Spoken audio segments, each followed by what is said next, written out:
kuu ni agenda ya no reform no election, agenda ambayo sasa hivi ndio iko katika nchi yetu na inazunguka katika nchi yetu. Ndugu waandishi wa habari, katika siku za hivi karibuni mumeona kwamba kumekuwa na operation ya chama katika maeneo mbalimbali kwa kanda ya Nyasa, sasa hizi wako kanda ya Kusini, na agenda yao kuu ni no reform no election. Lakini katikati ya agenda ya no reform no election kuna jambo moja ambalo limetokea, ambalo ndani ya chama chetu kuna watu wametokea katika kundi fulani wanapingana na agenda ya no reform no election. Sasa mimi kwa nafasi yangu nilikuwa nataka nizungumzie tu kwa kifupi nikiwa kama mjumbe wa baraza kuu na mkutano mkuu wa taifa ambako ilianzia hii agenda ya no reform no election. Ndugu zangu, agenda ya no reform no election ilitokana na misingi mitatu au minne kama ifuatayo. Tangu kwanza kwa mfumo wa vyama vingi vya siasa mwaka 1992 na uchaguzi wa kwanza wa mfumo wa vyama vingi vya siasa mwaka 1995, sisi kama taifa tumekuwa na madai mengi ya msingi, hususan katika siasa za ushindani wa vyama vingi. Tangu mwaka 95 yamekuwepo malumbano na majibizano mengi yanayohusiana na uhitaji wa kuwepo kwa sheria zitakazoendana na mfumo wa vyama vingi. Nikisema sheria za mfumo wa vyama vingi, manake tulipokea mfumo wa vyama vingi vya siasa. Kwa tulipopokea mfumo wa vyama vingi vya siasa, tulikuwa tuna kila sababu kama taifa kuwa na sheria zinazoendana na mazingira ya mfumo wa vyama vingi vya siasa. Lakini tangu mwaka 1995 yamekuwepo madai kutoka kwa vyama vya upinzani dhidi ya chama tawala kuhusu marekebisho ya mfumo wa uchaguzi na kuweka mazingira ya uchaguzi yatakayoendana na mfumo wa vyama vingi vya siasa. Na maeneo hayo yalikuwa yanalenga maeneo matatu ambayo ndio yamepelekea kuzaliwa kwa hii kitu inaitwa no reform no election. Reform, tunapozungumzia no reform no election tunazungumzia bila ya kuwepo kwa mabadiliko ya msingi katika masuala ya uchaguzi hatuwezi kuingia kwenye uchaguzi. Na hatutoingia kwenye uchaguzi sio sisi kama Chadema, hata CCM nao hawatoingia kwenye uchaguzi mpaka haya mambo tunayozungumza yarekebishike. Mfano, tunazungumzia kuhusu sheria za uchaguzi. Sheria za uchaguzi za nchi hii ni sheria ambazo haziruhusu ushindani wa kisiasa kwenye boksi la kula. Ni sheria ambazo zimetengenezwa kwa ajili ya kukibeba chama tawala, Chama cha Mapinduzi, na kuviumiza vyama vya upinzani. Kwa hiyo tumesema kwamba ili kuwepo na uchaguzi kwa mwaka huu wa 2025 ni lazima tuhakikishe sheria za uchaguzi ambazo nyingi ni kandamizi, ambazo zimetungwa kwa ajili ya kukibeba chama tawala, tuhakikishe sheria hizi zimerekebishwa, zimeweka usawa kati ya chama tawala na vyama vya ushindani, vyama vya upinzani. Hili tumeliweka, ni reform tunayohitaji upande wa sheria za uchaguzi. Lakini jambo la pili ambalo sisi tunahitaji lifanyiwe reform ni juu ya Tume ya Taifa ya Uchaguzi. Tume ya Taifa ya Uchaguzi katika nchi yetu, hata kusema Tume ya Taifa ya Uchaguzi wakati mwingine huo kama tunakosea. Tulipaswa kusema ni Tume ya Rais ya Uchaguzi. Ni tume ambayo inaundwa na rais ambaye mara zote amekuwa ni mgombea kwenye chaguzi zote, amekuwa ni mgombea shindani dhidi ya vyama vingine. Kwa hiyo ni tume ambayo muundo wake na jinsi ilivyo imeundwa kwa ajili ya kuhakikisha Chama cha Mapinduzi kinabaki madarakani. Kwa hiyo sisi kama Chama cha Demokrasia na Maendeleo Chadema na wadau wote wa mageuzi katika nchi hii tumesema tunahitaji reform katika mfumo wa muundo wa Tume ya Taifa ya Uchaguzi. Sasa wakati miaka yote tukipigania juu ya muundo wa Tume ya Uchaguzi, wenzetu labda hawakutuelewa vizuri, maana kuna wakati wakaibadilisha Tume ya Taifa ya Uchaguzi wakaiita tena Tume Huru ya Uchaguzi. Kwa lile neno Tume Huru ya Uchaguzi waliloliweka sasa hivi kama boshen ilikuwa ni kama mtego tu, yani jina linabadilika lakini mfumo ni ule ule. Kwa hiyo sisi kama Chadema kwa mwaka huu wa mwaka 2025 kwa kushirikiana na wadau tumesema tunahitaji reform katika Tume ya Uchaguzi. Tutengeneze tume ambayo itamtangaza mgombea aliyeshinda. tutengeneze tume ambayo itahesabu kula kwa haki na kumtangaza aliyeshinda na aliyeshindwa kwa haki, bila kuwepo kwa mazingira ya udanganyifu na vitu vingine. Lakini tumezungumza vile vile tunahitaji reform katika uwakilishi wa majimbo, usawa wa majimbo, idadi ya watu na idadi ya uwakilishi ndani ya bunge, kwamba kutokuwepo kwa usawa wa uwakilishi. Unakuta jimbo lingine lina wapiga kura 100,000 lina wabunge 2, na jimbo lingine lina wapiga kura 100,000 lina wabunge 3. Jimbo lingine lina wapiga kura 60,000 lina mbunge 1, na jimbo lingine lina wapiga kura 300,000 lina wabunge 5. Hakuna usawa katika uwakilishi wa kimajimbo. Ni moja ya mambo ambayo sisi kama Chadema tumesema uwepo usawa katika mfumo wa uwakilishi. Idadi ya watu, mahitaji ya watu ndiyo yatumike katika muundo wa majimbo ya uchaguzi, badala ya kuangalia mipaka, milima, mabonde, vichaka pamoja na mapori. Hii ni reform ambayo tumekuwa tunaipigania kama Chadema kwa muda mrefu, na yamekuwa ni madai ya vyama vya upinzani na wadau wa mageuzi katika nchi kwa muda mrefu. Hizo ni reform ambazo tulikuwa tunazo. Lakini sasa hii operation ya no reform no election katika nchi yetu imesimamiwa na kusimamiwa mara kadhaa na vyama vya upinzani, lakini sisi kama Chadema kwa mwaka huu wa 25 tulirasimisha kuwa ndio operation na ndio kauli mbiu na ndio msimamo wa chama katika vikao vikuu vya kitaifa. Kama nilivyowaambia, mimi ni mjumbe wa baraza kuu.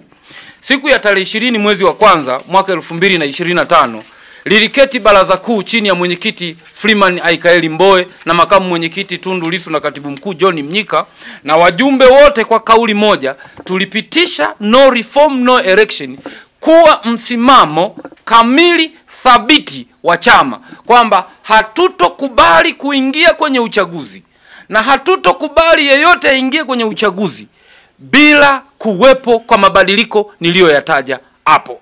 Baada ya tarehe 20 mwezi wa kwanza kupitisha katika baraza kuu msimamo wetu wa no reform no election, tarehe 21 mwezi wa kwanza huo mwaka 2025 uliketi mkutano mkuu wa chama taifa pale Mlimani City, Dar es Salaam, ambapo wajumbe wa mkutano mkuu wa taifa kutoka nchi nzima ya Tanzania tulipitisha tena kwa kauli moja kwamba no reform no election ni msimamo wa chama wa nchi nzima wa Chadema pamoja na wadau wote wa mabadiliko.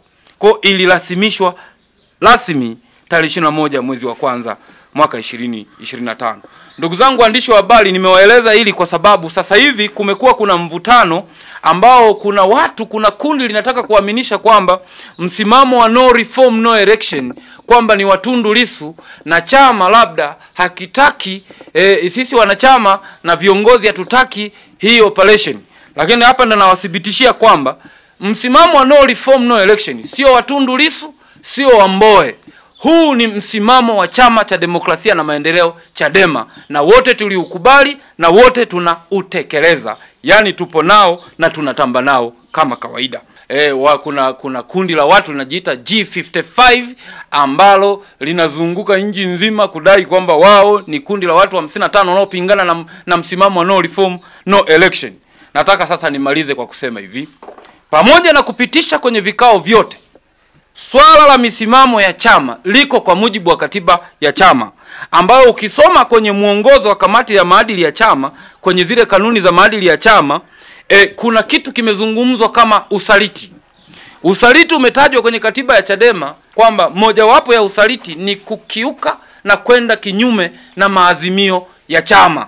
Chama kikiazimia wewe ukaenda kinyume na maazimio, utatambulika kama wewe ni msaliti. Lakini vile vile katika kanuni hiyo ya 3 ya masuala ya maadili, kwenye swala la usaliti wanasema, katiba inasema kufanya mgomo ndani ya chama na kushawishi mgomo ndani ya chama ni mojawapo ya makosa ya usaliti. Sasa mgomo sasa hivi umeandaliwa na G55 kutaka kushinikiza wanachama wa Chadema na Watanzania wagomee hii kauli mbiu ya no reform no election. Sasa kwa sababu liko kwa mujibu wa katiba, sisi tutaendelea kuwatambua hawa G55 kama ni wasaliti kwa mujibu wa katiba ya chama, wanasaliti msimamo wa chama na mwelekeo wa chama.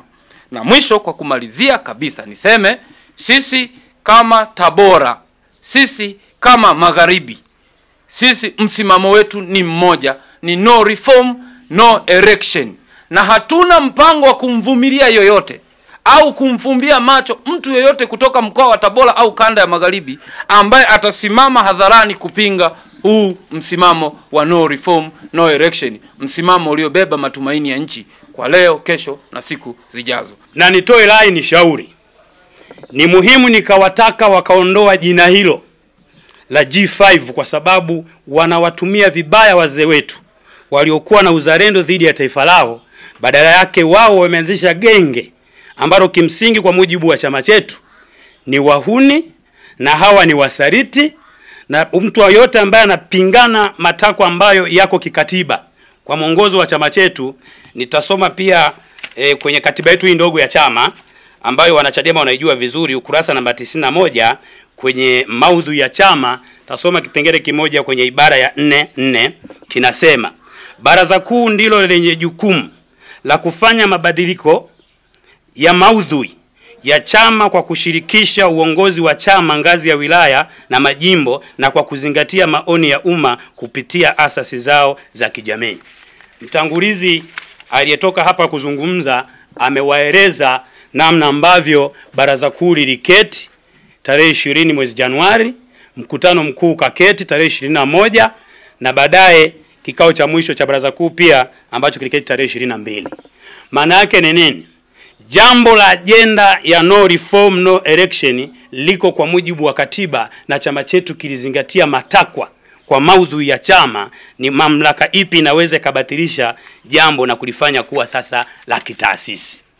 Kwa muktadha huo, sisi kama wana Magharibi, mimi kama mmoja wa watiania wa ubunge, sitakuwa tayari kupeleka wananchi wangu kwenye jimbo langu wakauawe kwa sababu mwandalizi wa uchaguzi ni mshindani wetu. Tunazo reference nyingi ambazo zimetufanya tufikie msimamo huu, na leo genge hili limezungumza. Wameeleza baadhi ya mambo kuhusu wao kwamba wanaunga mkono reforms ila wanakataa kitu kinachoitwa no election. Na mtakumbuka hili genge linaendeshwa na wahuni wachache ambao walikuwa viongozi waandamizi wa hiki chama. Na kwa sababu sisi tumelelewa katika maadili, chama hiki kinafahamu misingi na maadili ya kiuongozi, hatukuweza kutoka hadharani kuwajibu kwa sababu walikuwa viongozi. Tunafahamu kabisa jambo lolote la kitaasisi, kama unayo fursa ya kushauri na wewe ni kiongozi, lina taratibu za kiongozi namna ya kwenda kushauri. Inatuia vigumu. Miongoni mwao kuna mjumbe mmoja ni John Mrema ambaye leo ndo ameendesha hilo genge la wahuni. Alikuwa msemaji wa chama, alikuwa ni mjumbe wa kamati kuu. Kuna mwingine anaitwa Julius Mwita, alikuwa katibu wa secretariat. Ni muhimu taifa likajua na Watanzania wakafahamu, katibu wa secretariat ni moja kati ya watu walikuwa wanaandaa agenda za chama ili ziende kwenye kamati kuu, na baada ya kamati kuu kupitisha wanakwenda baraza kuu kufanya kuwa msimamo wa chama. Hatukumuona mahala popote tangu kuasisiwa kwa agenda ya no reform, no election, ikiwa yeye ni moja kati ya wajumbe walioandaa agenda hiyo. Maana yake chama kilifanya tafiti, kikajiridhisha kwa waangalizi wa masuala ya kisiasa kutoka nje. Tangu chaguzi zinaanza za mfumo wa vyama vingi, kumekuwa na ripoti zinazoonyesha kwamba uchaguzi wa nchi yetu sio wa huru na wa haki. Na kwa sababu tumepitia madhira makubwa, mimi nitazungumza chaguzi 3 mfululizo peke yake. Chadema ilifika mahala tukasusia uchaguzi wa 2019 baada ya kuinguliwa kwa wagombea wetu zaidi ya 97% nchi nzima. Chadema tukabidi, baada ya kuwa wananchi wanaona kwamba jambo hilo pengine hatukuwatendea haki, tulishiriki uchaguzi wa 2020. Mtakumbuka Chadema kuondoka kuwa na wabunge 72, tukapewa mbunge mmoja kwa hisani, dada Aida Kenani, mbunge wa Nkasi. Chadema baada ya kuwa mgogoro huo wa mtu aliyeahidi kufuta vyama vya siasa, alikuwa anaitwa Joseph Pombe Magufuli, rais wa awamu ya 5. Mungu aliwahi kututatulia ugomvi baina ya sisi na yeye, akatangulia yeye kabla ya vyama vya siasa havijafa. Alivyoingia Samia, alijinasibu kwa R4, akimaanisha anataka kulirudisha taifa katika misingi ya haki na kweli, na akaahidi public, sauti ya mkuu wa nchi ameadvance kimataifa kwamba jambo lililokuwa likitokea la kiuchaguzi nchi yetu halitajirudia tena. Mmekuwa mashuhuda, waandishi wa habari na Watanzania wote. Ndio rais wa kwanza sasa kuua watu ambao wanaomba nafasi za uwakilishi kwa ngazi za vitongoji. Yuko mjumbe wetu mmoja marehemu kwa jina limetoa kidogo, alikuwa Singida, aliuawa na maafisa wa magereza. Amepigwa risasi nyumbani kwake 4. Na ni vizuri kwenye hili, ndugu waandishi wa habari, muwe mnatoa taarifa kama zilivyo. Sababu taarifa ambayo ilitolewa ilitajwa kwamba aliinterfere mkutano wa CCM. Na jeshi la polisi likatoa ripoti kwamba wakiwa wanatawanya wananchi, risasi ilimdondokea kiunoni. Wakati mke wake, mtakumbuka, tarehe 8 mwezi Machi, ameliambia taifa siku ya wanawake duniani, ameshuhudia risasi 4 akipigwa mume wake mbele ya watoto wake saa 8 usiku. Unaweza kuona upotoshwaji wa vyombo vyetu vya dola ulivyokithiri, na mkuu wa nchi hajatoka na tamko lolote kama mfariji wa taifa. Katika utaratibu huo waliuawa watu 4 kwenye uchaguzi huu. Tafiti zinaonyesha taasisi zote za dini zimeshauri, asasi mbalimbali za kiraia zimeshauri. Sisi kwa kujiridhisha tukatoka na msimamo wa no reform no election. Jambo hili, ukimwona mtu yoyote ambaye yuko Chadema hatumiki na CCM anapinga msimamo huu, ni muhimu tukajitafakari sana. Unawezaje kuwa unataka kuwa kiongozi ambao wewe utakuwa kiongozi kwa sababu damu za watu zimemwagika? Ni jambo ambalo mtu yoyote timamu kwenye chama chetu, mtu yoyote timamu mwenye uzalendo wa taifa hili hawezi kukubali jambo hili. Ndio maana sisi kama chama tukatoka na msimamo huo wa no reform no election. Sasa hawa wanaopinga, ni muhimu tukasema, na mimi napenda kushukuru viongozi wetu wa kitaifa. Nataka niwaambie, nguruwe hana kibla. Popote atakapoangukia ndipo kisu kitakapomkuta.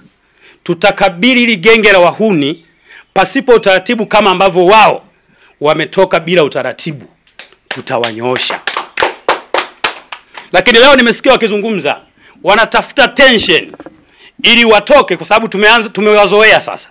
Tuna uzoefu kwa chaguzi 3 mfululizo, kila tunapofikia chaguzi wanaanzisha magenge kwenye chama kuonekana kwamba kwenye chama chetu hakuna demokrasia. Hawa walikuwa viongozi. Kwa asilimia 90 hilo genge la wahuni walikuwa viongozi waandamizi wa chama, tena wa kitaifa. Lakini ndio wanazungumza mambo haya. Hasa tumejipanga kukabiliana nao kadri wanavyokuja. Leo wamezungumza kwamba ukifungiwa milango unatafuta mlango mwingine. Na wakatoa mfano wa marehemu Rwasa alipofungiwa milango CCM akakimbilia Chadema. Sisi tunasema kwa kipindi hiki ambacho tumepita katika vuli wa mauti, hatuwezi tena kuishi na magenge ya wahuni. Ni heri tukabaki wachache wa kweli kuliko kuwa na wengi ambao wanahitaji kuwa viongozi kwa kuua roho za watu. Na katika utaratibu huu wapate taarifa, viongozi wetu wasisite, watambue kwamba umma wa walio wengi unawaunga mkono na tuko nyuma yao, na hili hatulibebi kuachia viongozi. Ndio maana leo tumeamua kutoka hadharani kuanza kukabiliana nao, na tutakabiliana na kila yoyote mwenye aina ya element hizo kuhakikisha anaondoka akafikiri hiyo milango mingine ambao wao wanakuwa viongozi kwa kuua roho za watu, waendelee wakafanye hivyo. Kwa hiyo nitoe wito kwenye hili genge la wahuni linalojiita G55, mosi, waondoe hilo jina kwa sababu wanawakosea na kuwatweza wazee wetu ambao walikuwa wazalendo wa taifa hili kwa kuanzisha msingi wa G55 mwaka 91. Lakini mwisho, wasikitishe chama hiki kwamba kuondoka kwao kunaweza kuwa tatizo.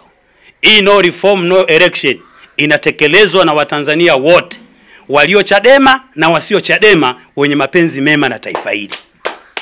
Ni muhimu kwa sababu tumeanza kuwaona muda mrefu, waende huko ambako wao wanaamini wanaweza kufadhiliwa na kupewa huo nusu mkate wa kibunge. Sisi tunasema, na hili jambo lazima na serikali ijue, CCM wanasema hatuwezi kuzuia uchaguzi. Ndugu zangu, Ibara ya 8 ya Katiba ya Jamhuri ya Muungano wa Tanzania inasema mamlaka yote ya serikali inatoka kwa wananchi. Tunatembea nchi nzima, viongozi wetu wako kanda ya kusini, na kwa kuwa kule wanaonekana majukwani, sisi tuko underground, na ndio maana tunaanza kudhibiti hao wahuni. Hii ajenda ni ya kitaifa, ajenda hii haitasimama, na CCM hawataingia kwenye uchaguzi. Yani ni kwamba taifa halitakwenda kwenye uchaguzi kama reforms za sheria za Tume ya Taifa ya Uchaguzi, mabadiliko ya katiba na mfumo wote wa kiuchaguzi kuto kufanywa marekebisho. Hauwezi kwenda kwenye ushindani wa refari akiwa ni mchezaji. Haya mambo tumechoka, na sisi tunaamini hata ninyi waandishi wa habari hizi taarifa mstresi vizuri, nanyi pia mtakuwa mmechoshwa. Leo ni kwetu, kesho ni kwao. Na mtakumbuka tuwape mfano, wakati CCM inakabili wabunge wa upinzani, tuliwahi kuambia wakitumaliza sisi wataanza na ninyi. Mtakumbuka baada ya kutumaliza sisi walianza kushirikiana nao wao kwa wao